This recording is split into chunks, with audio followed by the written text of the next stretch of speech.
My perspective on it is that gentle parenting may have gone too far. Just like any paradigm shifts in cultures, what happens is there's one thing that we don't like, and then so we overcorrect. And I think gentle parenting is the overcorrection of the way that we wanted to be treated when we were kids. Hello, and welcome to Growing Strong Roots, an occupational therapist's perspective on parenting, self regulation, and resilience. I'm your host, Leanne Bloom, owner and occupational therapist at Oak Bloom OT in Oakland, California. In this episode, we're going to speak with my partner, Tom Guiney, about parenting. And he's just going to ask me some questions. It's going to be organic, and we're just going to try this out and see how it goes. Thanks for being with us on this ride, and check us out at oakbloomot.com. A little tiny bit about me. I don't have expert credentials, but I am an experienced parent. I have 2 kids of my own and 1 step. A big topic these days is gentle parenting. Given your years of experience now working with your client population and your own parenting experience, what's your take on gentle parenting where we are now in 2026? Let's first define what gentle parenting is. From my perspective, it's more of a hands-off approach, very loving, almost helicoptery in the approach that you are there with the kid. 100%. You are validating their feelings and really feeling them with them, taking ownership almost of their feelings, really trying to protect them from their own feelings. I think that's my view of it. We can provide a more formalized definition of gentle parenting along with resources in the notes. But my perspective on it is that gentle parenting may have gone too far. Just like any paradigm shifts in cultures, what happens is there's one thing that we don't like, and then so we overcorrect. And I think gentle parenting is the overcorrection of the way that we wanted to be treated when we were kids. So maybe we came from a background that our parents yelled at us or hit us or spanked us or really reprimanded us in a way that we didn't like. Okay, fair enough. Didn't like it. Got it. Yeah, punishment is hard. Discipline is hard. Learning is hard. So I think in retrospect, we overcorrect for those challenges that we felt in childhood by providing a type of childhood experience to our kids that is more gentle in nature, not reprimanding our kids as harshly. Spanking is not allowed anymore. So I think to really criticize parents for speaking firmly with their children, I think is looked down upon these days. And the approach is a bit smug in nature. And so I think that we may have taken it too far. And now we're raising kids that are a bit more entitled. And how dare you don't validate my feelings? My feelings matter. And having tantrums about it. Overly dependent on adults to validate their feelings, to make them feel good, to nourish them in a way that they can't nourish themselves. What are some times that you think gentle parenting is the right move? And then what are some places, the situations where you see it being the wrong move? That's one question. Another question is, can you give me some examples of negative downstream effects from kids who've received a lot of this gentle parenting approach, which is very child focused? It doesn't pay a lot of attention to societal norms. It doesn't pay a lot of attention to how the child's behavior affects other people. An approach that is so focused just on the child's feelings. Can you just give me some examples of kids who've been treated this way and what negative effects we've gotten? Sure. Presumably in your practice, you've seen a lot of different clients. And some of those are probably good examples of the gentle parenting approach, this very child emotion centered approach, gone wrong. Can you describe some of those behaviors or results to me? Yes. So, yes, I feel like it's gone a bit too far and that there are negative effects downstream, especially as the child gets older and they've gotten used to this approach because their parents aren't with them at school. They're not going to provide this kind of validation in other locations beyond the home environment. Not always, most likely not. And so, how do we as parents prepare a child for other environments outside of the home? Societal norms, certainly, we need to consider that. What is the school environment like? Maybe you're sending your child to a private school with 10 kids in the classroom and they can provide a gentle parenting approach. Cool. Awesome. It's also $40,000. Can you afford that? Is that the community that you want? These are some of the questions that you may think about. And do you as a parent want to sustain that level of interaction as the child increases in age and gets more demanding with the version of gentle parenting that you've set forth? That becomes the norm. As a result, examples from that have been children who are incredibly demanding and controlling of their parents, to have a hard time separating from their parents, demand that the parent be with them at all times, especially at bedtime, really dependent on them for one-step directions throughout their routine. You must now be in the bathroom with me while I'm brushing my teeth at 8 years old. You actually know I need you to brush my teeth for me. And it creates this anxiety within the child that they can't manage their own selves. And so I can see where that can go wrong. Paint the picture for me of a specific example. Yes. So I'm working with a couple of different families that come to mind. One where the child was not able to fall asleep without their parent with hands on them.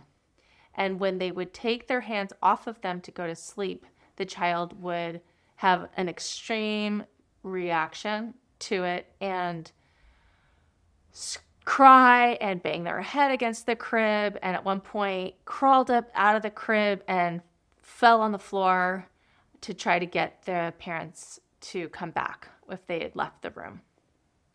So with all of my clients, I take parent coaching very seriously and I embed it into the program. That's what you're signing up for when you go to Oak Bloom OTs. You have to do the parent sessions. You have to be willing to do the work because occupational therapy is not going to work as a standalone service that you drop your kid off for 45 minutes in a clinical environment and that they're going to magically be fixed. If I can get the parents to do what I'm recommending, then the effects will go a lot further and a lot quicker. So in this case, I'm working with the family on letting go of their child while to go to sleep, not being reliant on their touch to go to sleep. And I understand as a parent, you want to soothe your child, and especially one who's very strong-willed and is willing to do above and beyond, hurt themselves to get the parent to attend to them.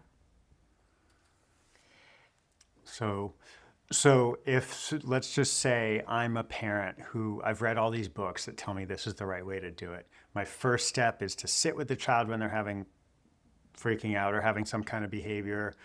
I listen to them, I validate everything. Yeah, I understand you're having really big feelings about having to put your blocks away right now. What would you tell me to do if I'm like one of your clients' parents? Like, let's say my child's issue is around me needing to be with them like all the time. I'm reading between the lines of what you're saying, and what it sounds like we parents are creating here is kids who are entirely dependent on adults to mediate their entire experience.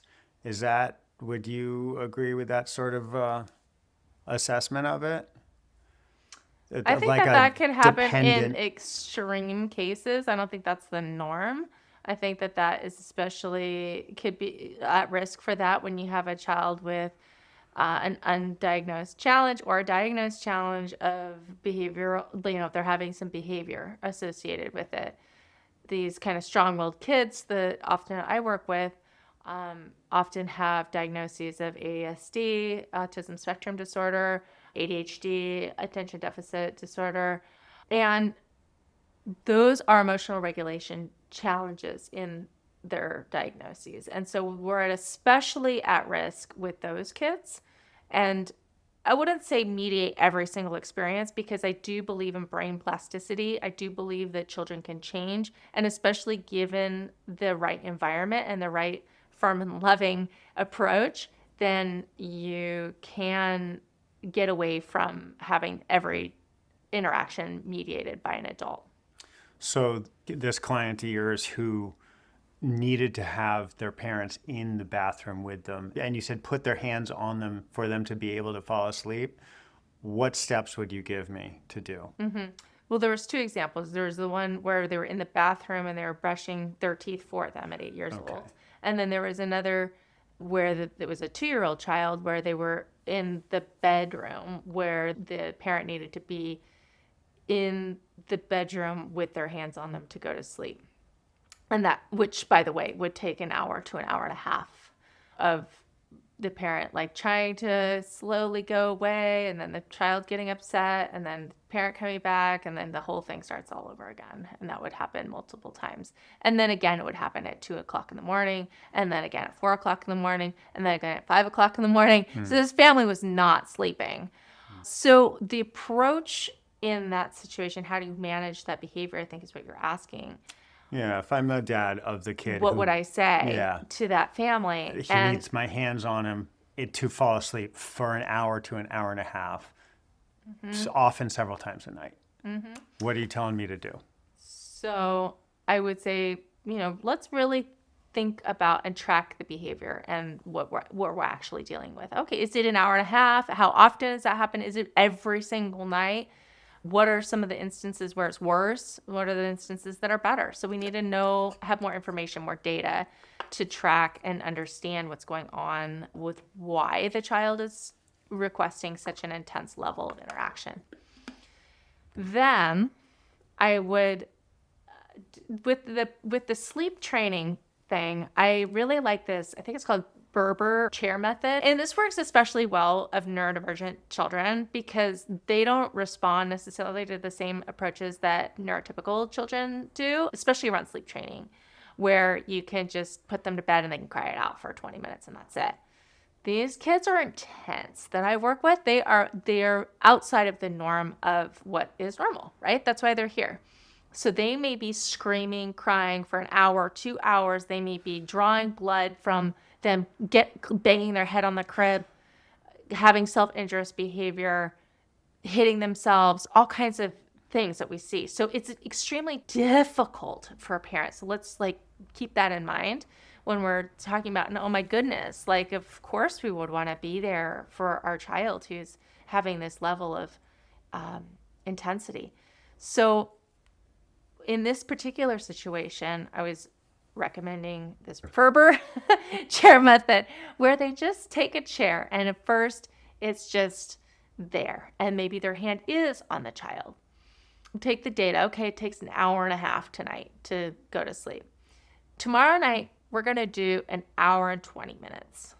And the next night, we're going to do an hour and 10 minutes or an hour and 15 minutes. And we slowly decrease the amount of time, and then we slowly make more space between the parent and the child. So you're slowly backing off. Prompt fades or fading prompts is another way of looking at that. So you're decreasing the amount of physical prompts that you're putting on the child so they become less dependent. And this approach I really like for almost any kind of behavior. And, grounding it in this example, you spend maybe a week 2 weeks, 3 weeks, slowly backing up. And in this particular instance, I've been working with this family for about 6 months. And oh my goodness, wouldn't you believe the child's falling asleep on their own within 20 to 40 minutes. So that is huge. Now this family has a little bit more time and peace of mind. And then they told me, oh, also the 2 a.m. time wake up also is helping. Now that particular one, they said what's helpful is one of those alarm clocks that turns green when they're able to get up out of bed. This particular family was willing to still get up at 4 a.m. They're maybe early risers. They don't mind as much. At least they're getting that 2 extra hours of sleep. At least they're getting their 2 extra hours back in bedtime. So they're okay, fine. Come and get me at 4 a.m. Light goes off at green. She's able to stay in her crib or her toddler bed now, and now is able to go into their parents' bed and fall asleep for the rest of the morning. How old's this kid? 2. 2. And are parents still sitting in the room for that little while? Sitting there for about 20 minutes. Not touching the kid anymore. Backed off. They're halfway across the room by now? I think they still have their hands on the kid. Okay. It's just slowly but surely, they're like, we're feeling pretty good about this one though. They're no longer really requesting my help on it. They feel like they've got it. They are enjoying that time with the child in the evening. So that's important too. If it's not a problem, then it's not a problem, really. But is it sustainable for you and your family? You have to consider that. And really, as an occupational therapist, I'm looking at independence and long-term outcomes for these things. So is this going to work for you? This is something I've asked the family. Is this going to work for you to be continuing to do this? And you're talking about having another child. Is that possible with this kind of setup? And what's going to happen if you rip the Band-Aid off too fast with this kind of kid? You're going to see some of those behaviors come back.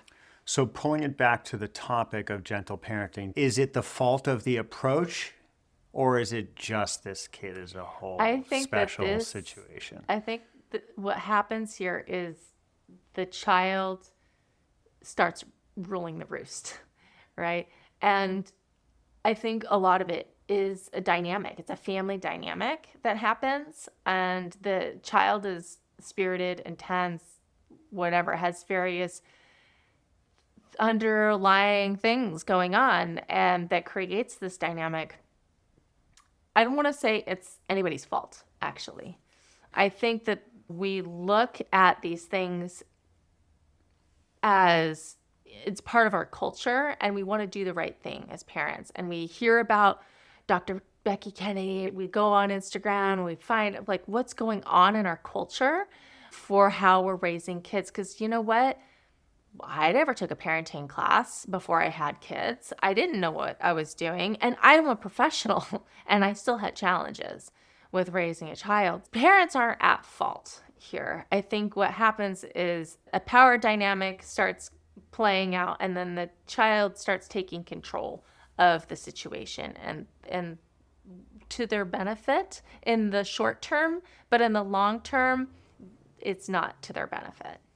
So what you're seeing is the currently popular gentle parenting approach is the parent ceding too much power to the child? Yes.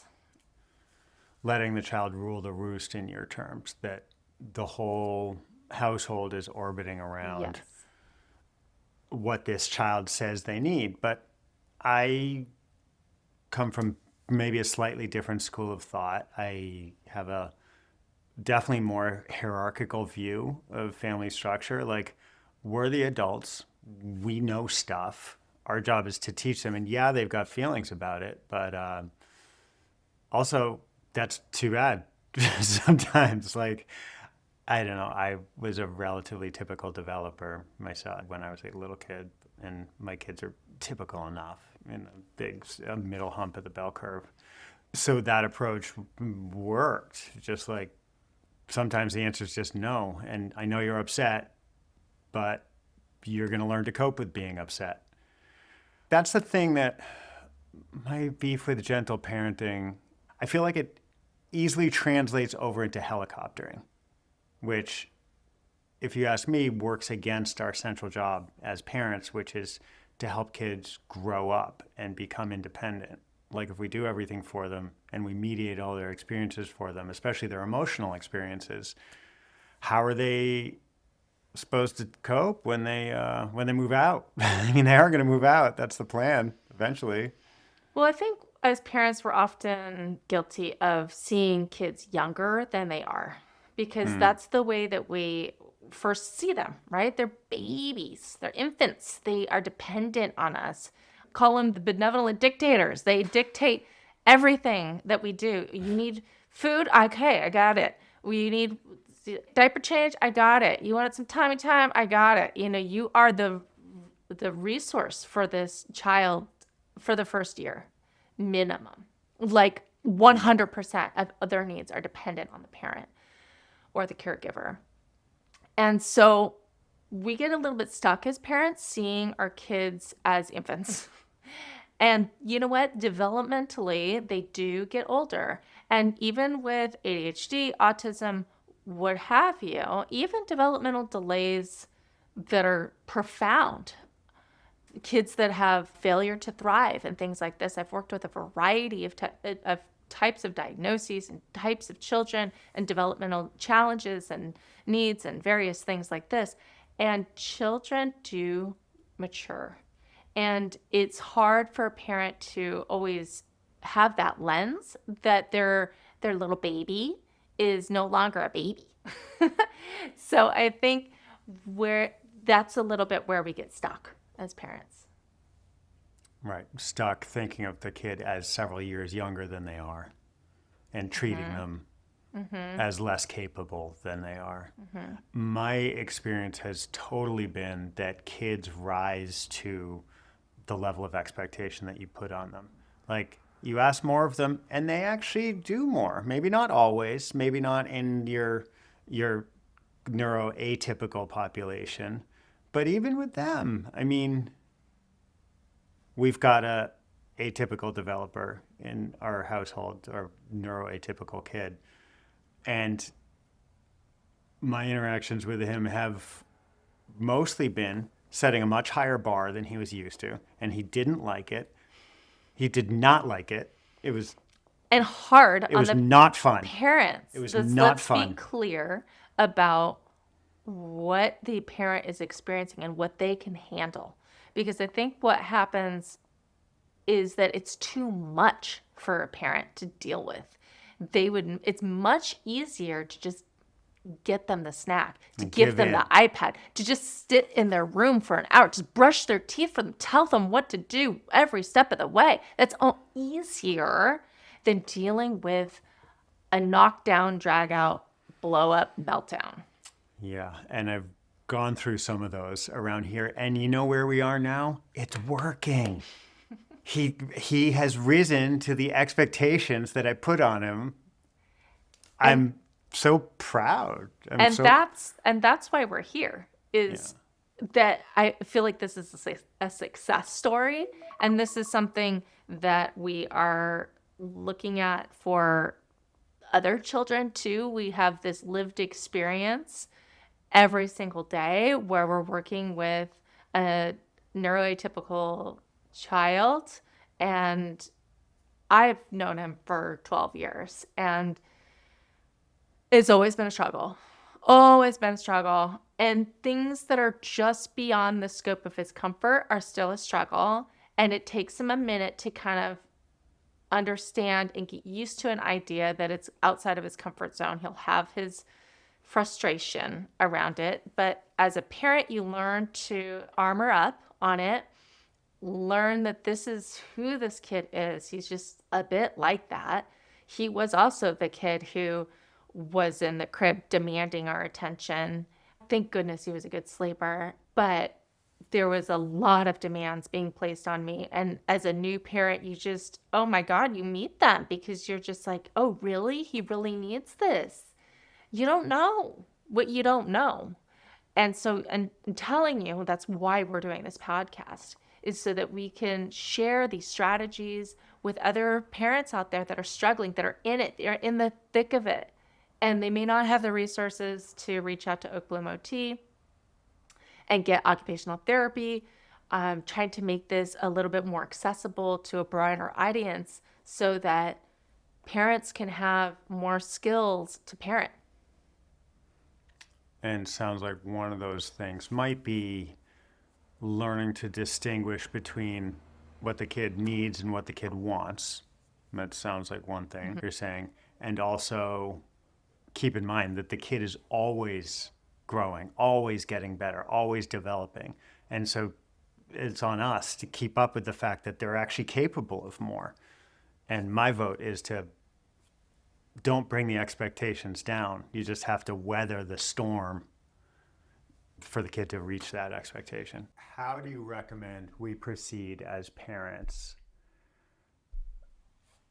so that we don't repeat the mistakes of the way we were raised, which is what gentle parenting has taught us, without creating a generation of kids who are entitled and unable to handle their emotions for themselves and ultimately really unable to fly the nest on their own?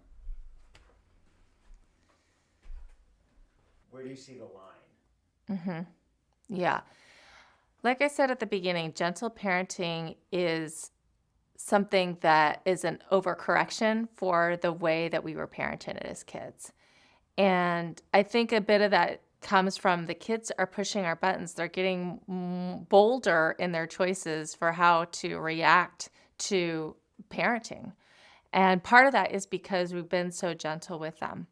And so there's an in-between line here. And part of that is teaching parents how to find their line for themselves. What are your non-negotiables? What are the things that you're willing to really stand up and armor up around? And that could be anything from screen time limits to eating healthy foods or getting exercise for your kids. Ultimately, raising healthy kids is about raising healthy adults. So you have to determine for yourself, what are your non-negotiables? What are you willing to fight for, especially if you have limited bandwidth around all of this? Ask yourself, what kind of parent do you want to be as far as independence from your child, and creating that independence in parents and creating that independence in kids? Ultimately, what we're trying to do here is let them fly, teach them the skills to fly. So we do that by setting firm boundaries, and sometimes we need accountability for that. And that's why Oak Bloom OT is here. That's part of our program, is the parenting sessions, the parent coaching piece of it. It's holding the adults in the child's life responsible for doing their side of the independence, the side of the parenting that I feel like is needed in these kids that are harder, that aren't following the rules, that aren't just doing as they're told. They are having big feelings, and how we react to those feelings, yet hold the line. Sure, validate, but also there is a consequence that may need to be reinforced. There may need to be limits set in these different areas, and you have to decide as a family what's most important to you. I would like to offer a couple alternate phrasings to that. When you say there may be consequences, I would urge us to say there are consequences that are predictable and consistent. I feel like that sounds ambivalent. And another potential rephrase I'd like to offer, interpreting what you just said, is what kind of adults are we trying to raise? Because that's what these kids will be someday. Yeah. Yeah, absolutely. I think having firm boundaries, no ambiguity, and being firm and knowing what they are ahead of time, having conversations with your family so that you're on the same page and you know what the consequences are and are able to stick to them. Some people make agreements with their family and they're not able to actually stick with them. They'll say, yeah, sounds good. Sure. Nope. They're supposed to be doing their homework before doing a screen, and here they are with the screen. Well, that means you lost your screen for the rest of the night, and holding them accountable for that. and holding the parents accountable for if they're making an agreement with the family, that they're holding their end of the bargain. And to your point around what kind of adults we want to have, what kind of adults do you want to have? What kind of kid do you want to have in your house? Is it one that's going to be defiant, just have back talk and just kind of ignore what you're saying? Do you want to have that person now go into the workforce and is defiant with their colleagues and with their employer? How's that going to go for them? Let's think about the long-term effects of gentle parenting or permissive parenting, I will say, and not having consequences, not having firm boundaries with your child. What are the consequences long-term for this? Let's look at the bigger picture here of what it means for their livelihood, their ability to make money for themselves, and their ability to sustain relationships with their romantic partners, but also their friendships. There are standards, there are societal norms and expectations that we must teach our children to follow, or else they won't be successful. They won't be independent. They won't be earning a paycheck. They'll be back in your house. And now what? Is that what you want? Maybe it is. Maybe you like that. I don't know. But for me, that's not what I want. And I'm really trying to move in the direction of pushing my kid towards independence, as difficult as that might be, especially for a neurodivergent kid. I've had to learn the skills to armor up and put my foot down to stand for the things that I really believe in, such as physical exercise, healthy food, and hard work, focused work. So I can help you with that too. I've had to do it myself. Our team can help you with that at Oak Bloom OT. This is something that we do. This is something that we're trained as occupational therapists to do, is to create independence in humans across the lifespan, from babies all the way up to the day you go from this earth. That's what we're trained to do. And part of that is working with families and parents to develop the skills on how to raise independent children to become independent adults. Thanks for listening. I hope you can subscribe and find me on social media, all the places, Oak Bloom OT, and we'll see you next time.